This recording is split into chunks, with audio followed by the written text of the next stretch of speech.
नमस्कार। आज है 22 अक्टूबर 2020 और 22 अक्टूबर 2020 की आज की सबसे बड़ी खबरें हिमाचल प्रदेश से हम आपके लिए लेकर आए। वीडियो को लाइक जरूर कर दीजिएगा, चैनल पर नहीं जुड़े सब्सक्राइब आप जरूर कर दीजिएगा। ब्यास नदी में गिरने से युवती की मौत, बचाने की छोटी बहन भी लापता। हिमाचल के जिला कुल्लू के भुंतर में एक प्रवासी युवती की फिसलने से ब्यास नदी में गिरने से मौत हो गई है। हादसा बुधवार देर शाम करीब 8 बजे के आसपास हुए। जानकारी के अनुसार भुंतर के राधा कृष्ण मंदिर के पास झोंपड़ी में रहने वाली एक प्रवासी युवती शौच करने गई थी। इसी दौरान अंधेरे में उसका पैर फिसल गया, वह नदी में गिर गई। इस दौरान उसकी छोटी बहन भी साथ थी। बड़ी बहन को बचाने के लिए भी ब्यास नदी में कूद पड़ी। हादसे की सूचना मिलती झोंपड़ी में लोगों ने दोनों की तलाश शुरू की तो सर्च अभियान में एक युवती नदी किनारे मिली। आज की कोरोना वायरस अपडेट। प्रदेश में 9 संक्रमितों की मौत, 223 नए मामले। हिमाचल प्रदेश में 9 और कोरोना संक्रमितों की मौत हो गई है। मंडी के नेर चौक मेडिकल कॉलेज में बुधवार को 3 कोरोना संक्रमितों ने दम तोड़ दिया है। इनमें से एक मंडी शहर के टारना, दूसरा सरका घाट और तीसरी महिला बिलासपुर से संबंधित है। तीनों मौतों के साथ जिले में कोरोना से मरने वालों का आंकड़ा 37 तक पहुंच गया है। मेडिकल कॉलेज के वरिष्ठ चिकित्सा अधीक्षक डॉक्टर जीवन चौहान ने इसकी पुष्टि की है। बुधवार को प्रदेश में कोरोना वायरस के 223 नए मामले आए। कुल्लू जिले में 44, शिमला में 41, मंडी में 34, कांगड़ा में 18, सिरमौर में 18, हमीरपुर में 10, किन्नौर में 12, सोलन में 25, चंबा में 9 और ऊना में 2 कोरोना पॉजिटिव मामले आए हैं। प्रदेश में कोरोना संक्रमितों का कुल आंकड़ा 19,621 पहुंच गया है। 2,636 सक्रिय मामले हैं। 16,676 मरीज ठीक हो चुके। अब तक 274 कोरोना संक्रमितों की मौत हो चुकी है। शिक्षा मंत्री बोले, नई शिक्षा नीति में बंद नहीं होंगे कम विद्यार्थी संख्या वाले स्कूल। मंत्री गोविंद सिंह ठाकुर ने बुधवार को कुल्लू महाविद्यालय में राष्ट्रीय शिक्षा नीति 2020 पर राज्य स्तरीय सेमिनार की अध्यक्षता करते हुए ये बात कही है। सेमिनार में प्रदेश के विभिन्न कॉलेजों और स्कूलों के शिक्षकों ने भाग लिया। उन्होंने कहा कि प्रधानमंत्री नरेंद्र मोदी ने जो राष्ट्रीय शिक्षा नीति देश को दी है वह देश और समाज में बड़ा बदलाव लाएगी। उन्होंने कहा कि 2030 तक प्रत्येक नागरिक को गुणवत्ता युक्त शिक्षा की व्यवस्था होगी। केंद्र सरकार प्रत्येक राज्य में नया विश्वविद्यालय खोलेगी और इसके लिए राशि की भी व्यवस्था की जाएगी। मेरू नाम के इस विश्वविद्यालय में अनुसंधान व अध्ययन दोनों को महत्ता दी जाएगी। बच्चों में अंतर्राष्ट्रीय शिक्षा प्राप्त करने की सोच को अपने देश में ही पूरा किया जाएगा। शिक्षा मंत्री ने कहा, इसके लिए विश्व बैंक के टॉप 100 विश्वविद्यालय को भारतवर्ष में लाने की नीति है। भारत आत्मनिर्भरता की ओर तेजी से बढ़े, इसके लिए राष्ट्रीय अनुसंधान फाउंडेशन की स्थापना की जाएगी। गोविंद सिंह ठाकुर ने कहा कि राष्ट्रीय शिक्षा नीति के लागू होने से छात्रों की कम संख्या वाले कॉलेज बंद नहीं होगी, बल्कि क्लस्टर यूनिवर्सिटी में कार्य करेंगे। जो बच्चे आर्थिक तौर पर पिछड़े हैं उन्हें निःशुल्क शिक्षा की व्यवस्था केंद्र सरकार की ओर से की जाएगी। कांग्रेस प्रदेश अध्यक्ष बोले, सीएम की प्रशासन पर कमजोर पकड़, मंत्री व अफसरशाही में कोई तालमेल नहीं। राठौर। प्रदेश कांग्रेस अध्यक्ष कुलदीप सिंह राठौर ने कहा कि मंत्री और अफसरशाही में कोई तालमेल नहीं है। सरकार अफसरों को ताश के पत्तों की तरह फेंट रही है। जो अधिकारी काम करने वाले उन्हें नजरअंदाज किया जा रहा है। मुख्यमंत्री जयराम ठाकुर की भी प्रशासन पर पकड़ कमजोर होती जा रही है। बुधवार को पत्रकारों से बातचीत में कुलदीप राठौर ने कहा कि चुनाव आयोग ने नगर निकाय की चुनाव प्रक्रिया के दौरान उपायुक्तों के तबादले न करने को कहा था। बावजूद इसके आधी रात को इन आदेशों को दरकिनार कर सरकार ने डीसी बदल डाले। इस आदेश से साफ है कि सरकार चुनाव आयोग को गंभीरता से नहीं लेती। कहा कि कोरोना काल में सरकार से समाज का हर वर्ग दुखी है। किसान, बागवान, कारोबारी और आम नागरिक, किसी को भी सरकार ने राहत नहीं दी। उन्होंने सरकार से पूछा कि प्रधानमंत्री केयर फंड और मुख्यमंत्री राहत कोष में कितना धन इकट्ठा हुआ है, उसे कहां खर्च किया गया है। एक प्रश्न के उत्तर में राठौर बोले, कांग्रेस को प्रदेश में भाजपा के 5 सितारा कार्यालय बनाने का कोई आपत्ति नहीं है। दुख इस बात का है कि कोविड काल में लोगों की कोई मदद नहीं की। भाजपा के राष्ट्रीय अध्यक्ष और वित्त राज्य मंत्री भी हिमाचल से है। 7 महीने बाद बिना यात्रियों की कालका से शिमला पहुंची स्पेशल ट्रेन। करीब 7 महीने बाद हुई कालका शिमला एक्सप्रेस स्पेशल ट्रेन में सफर करने के लिए एक भी यात्री नहीं पहुंचा। 3 यात्रियों ने बुकिंग करवाई थी, लेकिन कालका से ट्रेन निकलने के समय तक स्टेशन नहीं पहुंचे। निर्धारित समय दोपहर 12:10 तक ट्रेन बिना यात्रियों की शिमला के लिए रवाना होगी। हॉलीडे स्पेशल ट्रेन 5:32 पर शिमला पहुंची। कालका शिमला रेल लाइन पर 21 मार्च की ट्रेन से आवाजाही बंद थी। शिमला रेलवे स्टेशन पर ट्रेन का स्वागत करने के लिए स्टाफ और स्थानीय लोगों ने खूब उत्साह था। आज की अगली खबर पंचायती राज चुनावों से जुड़ी हुई। पंचायत चुनाव में सीटों के आरक्षण का फार्मूला तय। हिमाचल सरकार ने पंचायत चुनाव में सीटों के आरक्षण का फार्मूला तय कर दिया है। पंचायती राज सचिव ने इसे सभी उपायुक्तों और जिला पंचायत अधिकारियों के संबंध में निर्देश जारी किए हैं। पहले रोस्टर अनुसूचित जाति के लिए लागू होगा।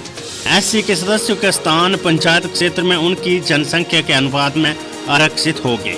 जितनी एससी की जनसंख्या होगी उसी प्रकार से उनको सीट दी जाएगी। वर्ष 2011 की जनसंख्या के आंकड़ों के अनुसार इनके लिए पहले आरक्षित होने वाले स्थानों की गणना की जाएगी। इसके बाद 2010 और वर्ष 2015 में एससी और एसटी महिला सहित आरक्षित स्थान हटाए जाएंगे। शेष वार्डों में से ग्राम पंचायत का भी निर्वाचन क्षेत्र वार्ड एससी के लिए आरक्षित होगा, जहां इस वर्ग की जनसंख्या सबसे अधिक है। यदि आरक्षित होने वाले निर्वाचन क्षेत्रों वार्डों की संख्या 1 से अधिक है तो अगला ऐसा निर्वाचन क्षेत्र वार्ड एससी के लिए आरक्षित होगा, जहां इस वर्ग की जनसंख्या की प्रतिशतता घटते क्रम में दूसरे स्थान पर है। इसी प्रकार आरक्षित स्थानों की पहचान एससी की जनसंख्या की प्रतिशतता के घटते क्रम में तब तक तय की जाएगी जब तक वांछित स्थानों की पहचान पूर्ण नहीं हो जाती।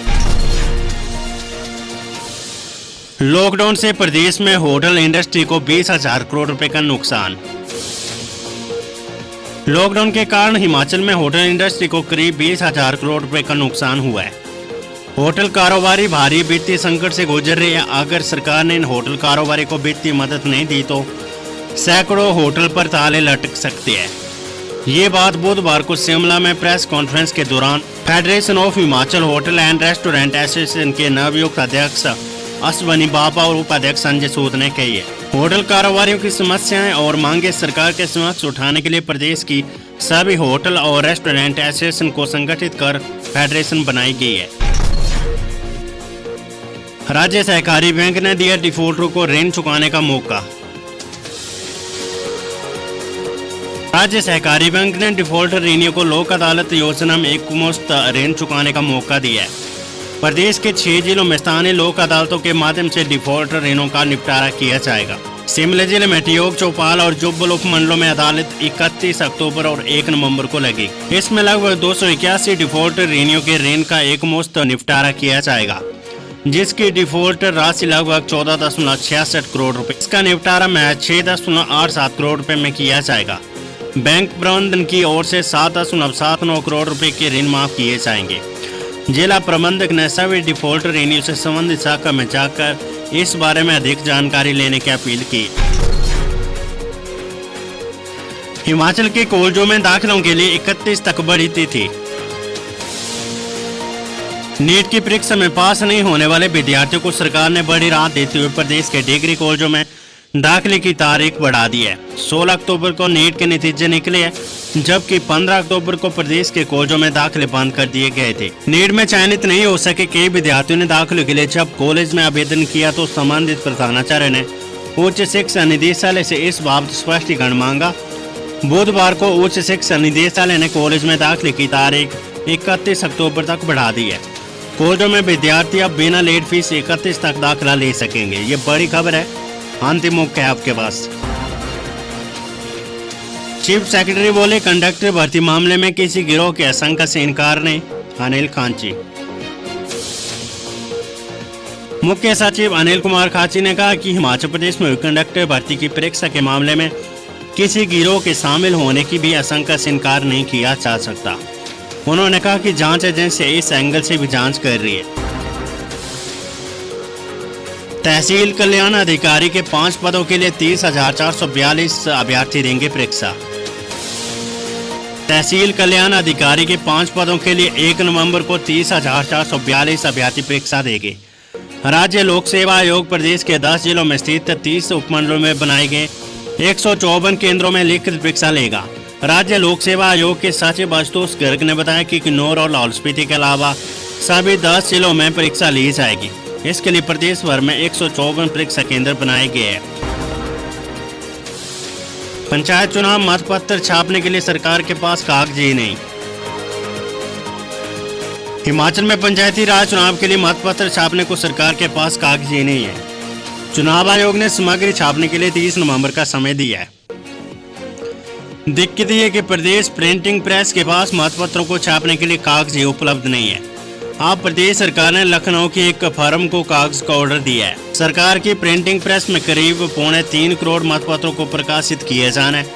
मतपत्र को 5 रंगों के कागज में छपा जाता है। मतपत्र के कागज की मोटाई 60 GSM की रहती है। इसके लिए एक विशेष कागज की जरूरत रहती है। फिलहाल राज्य सरकार की प्रिंटिंग प्रेस के पास ये कागज नहीं। चुनाव में सुरक्षा को लेकर सरकार इन मतपत्रों को छापने का काम स्वयं करती है और सरकार की प्रिंटिंग प्रेस में छपे जाती है।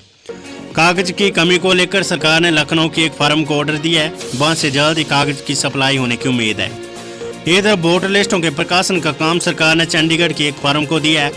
करीब 25 लाख वोटर लिस्टों का प्रकाशन होना है।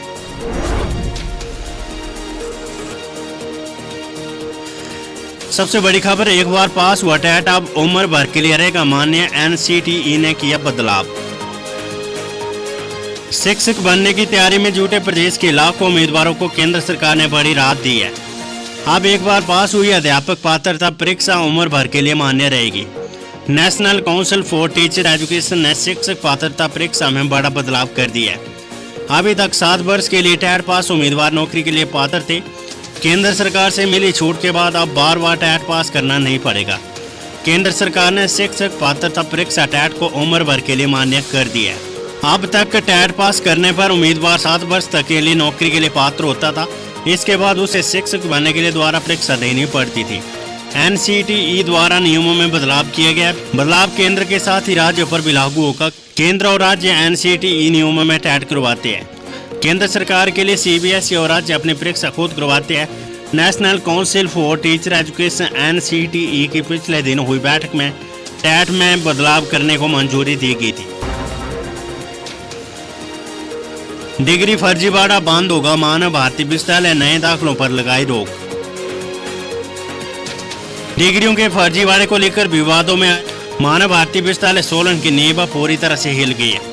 कुछ माह में ही विश्वविद्यालय परिसर पर पूरी तरह से ताला लगाया जा सकता है। हिमाचल प्रदेश निजी शिक्षण संस्थान आयोग के मुताबिक अब मानव भारती विश्वविद्यालय में भविष्य के लिए कोई दाखिले नहीं होंगे। जिन विद्यार्थियों ने 2019-20 के लिए दाखिले लिए थे उन्हीं की पढ़ाई इसमें करवाई जाएगी। इसके साथ ही वर्ष 2020-21 के लिए कोई नया दाखिला नहीं किया जाएगा। राजौल में विवाहिता की मौत मामले में ससुराल पक्ष के लोगों को हिरासत में लेने पर ग्रामीणों का प्रदर्शन। राजौल में विवाहिता की मौत मामले में पति देवर और सास को गिरफ्तार करने के मामले में ग्रामीणों ने प्रदर्शन किया है। पुलिस ने कावेरी देवी के पति पुनीत कुमार, सास सुभाषिनी देवी और देवर अंकुश कुमार को हिरासत में लिया। पुलिस के इस फैसले के विरोध में सैकड़ों महिलाओं ने गग्गल थाने में DSP सुनील राणा के समक्ष आक्रोश जताया। बड़ियाड़ा पंचायत की प्रधान कुशला देवी और उप प्रधान जोगिंदर सिंह ने आरोप लगाया कि मृतका ने मायके में सुसाइड किया, न कि ससुराल में, इसलिए इन तीनों पर हत्या के लिए उकसाने का केस न बनाया जाए। बेरोजगारी दर में 7वां स्थान, सड़कें बेहाल और अफसरशाही बेलगाम, राजेंद्र राणा। प्रदेश कांग्रेस उपाध्यक्ष एवं सुजानपुर के विधायक राजेंद्र राणा ने जनहित के लिए विकास कार्यों से दूर भागती प्रदेश सरकार पर निशाना साधते हुए कहा कि अब प्रदेश सरकार को इस्तीफा देकर आराम फरमाना चाहिए, क्योंकि प्रदेश को चलाना इस सरकार के बस की बात नहीं है। बढ़ती बेरोजगारी दर में 12% के साथ हिमाचल ने देश भर में 7वें स्थान पर छलांग लगाई है, जो कि चिंता का विषय होने के साथ ही प्रदेश सरकार के लिए बेहद शर्मनाक भी है। इस वीडियो को लाइक करें, हमारे चैनल को सब्सक्राइब कर बेल आइकन जरूर प्रेस करें हमारी न्यू वीडियो सबसे पहले देखने के लिए।